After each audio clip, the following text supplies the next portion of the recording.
مدنی محمد عربی صلی اللہ تعالی علیہ وآلہ وسلم نے ارشاد فرمایا کہ جو مجھ پر ایک دن میں 50 مرتبہ درود پاک پڑھے گا، میں قیامت کے دن اس سے مصافحہ کروں گا۔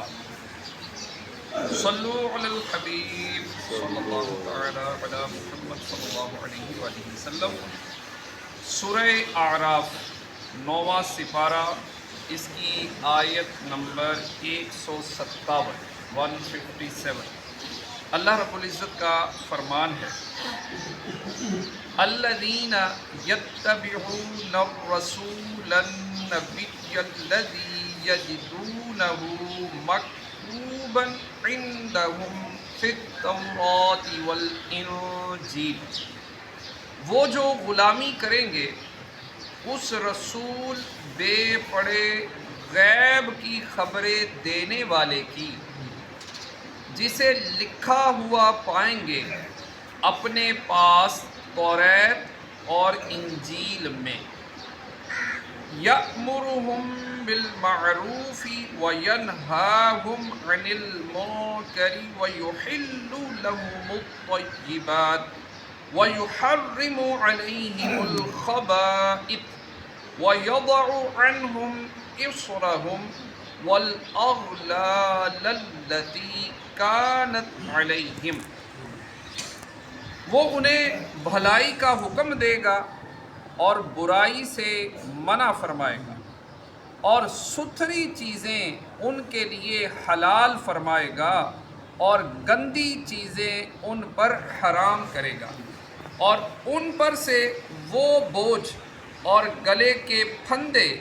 جو ان پر تھے اتار دے گا۔ فالذین آمنوا بہ وعزروہ ونصروہ واتبعوا النور الذی انزل معہ اولئک هم المفلحون۔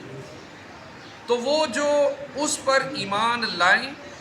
اور اس کی تعظیم کریں اور اسے مدد دیں اور اس نور کی پیروی کریں جو اس کے ساتھ اترا، وہی بامراد ہوئے۔ مفسرین کا اس بات پر اجماع ہے کہ اس آیت میں رسول سے مراد سرکار دو عالم صلی اللہ تعالی علیہ وآلہ وسلم۔ اس کے بعد آپ کی توصیف میں نبی فرمایا گیا۔ نبی کا مطلب غیب کی خبریں دینے والا، اور امی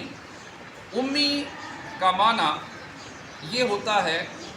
کہ جو دنیا میں کسی سے نہیں پڑھے۔ نبی پاک صلی اللہ تعالیٰ علیہ وآلہ وسلم یہ دنیا میں آپ کسی سے نہیں پڑھے، یعنی آپ کا دنیا میں کوئی استاد نہیں، ٹھیک ہے جی۔ اور جو آپ کی یہاں پر جو تورات اور انجیل کا باقاعدہ اللہ رب العزت نے نام لے کر یہاں پر اوصاف بیان کیے، صحیح بخاری میں ہے، حضرت عطا بن یسار رضی اللہ تعالی عنہ نے حضرت عبداللہ بن عمر رضی اللہ تعالی عنہما سے سید عالم صلی اللہ تعالی علیہ وآلہ وسلم کے وہ اوصاف دریافت کیے جو توریت میں مذکور ہیں، تو انہوں نے فرمایا، خدا کی قسم، حضور سید المرسلین صلی اللہ علیہ وآلہ وسلم کے جو اوصاف قرآن کریم میں آئے ہیں، انہی میں سے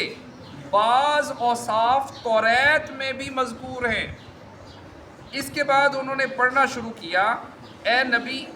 ہم نے تمہیں شاہد و مبشر اور نذیر اور امیوں کا نگہبان بنا کر بھیجا،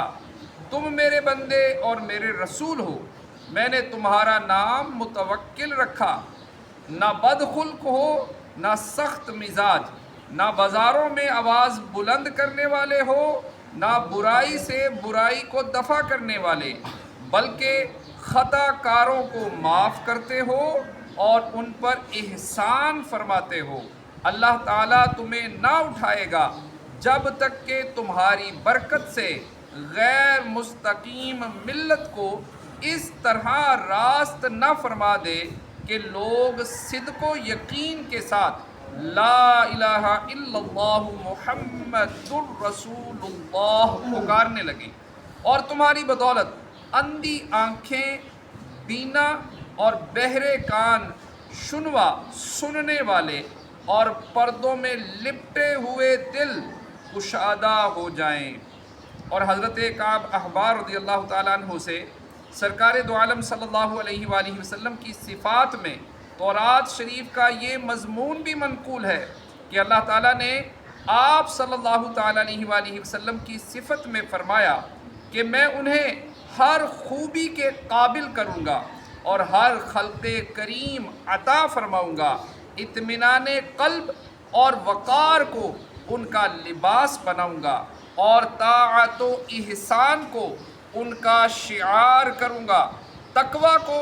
ان کا ضمیر، حکمت کو ان کا راز، صدق و وفا کو ان کی طبیعت، عفو و کرم کو ان کی عادت، عدل کو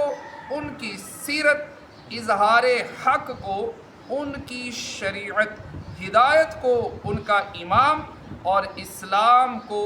ان کی ملت بناؤں گا۔ احمد ان کا نام ہے، مخلوق کو ان کے صدقے میں گمراہی کے بعد ہدایت اور جہالت کے بعد علم و معرفت اور گمنامی کے بعد رفعت و منزلت عطا کروں گا۔ انہی کی برکت سے قلت کے بعد کثرت اور فقر کے بعد دولت اور تفرقے کے بعد محبت عنایت کروں گا۔ انہی کی بدولت مختلف قبائل غیر مجتمع خواہشوں اور اختلاف رکھنے والے دلوں میں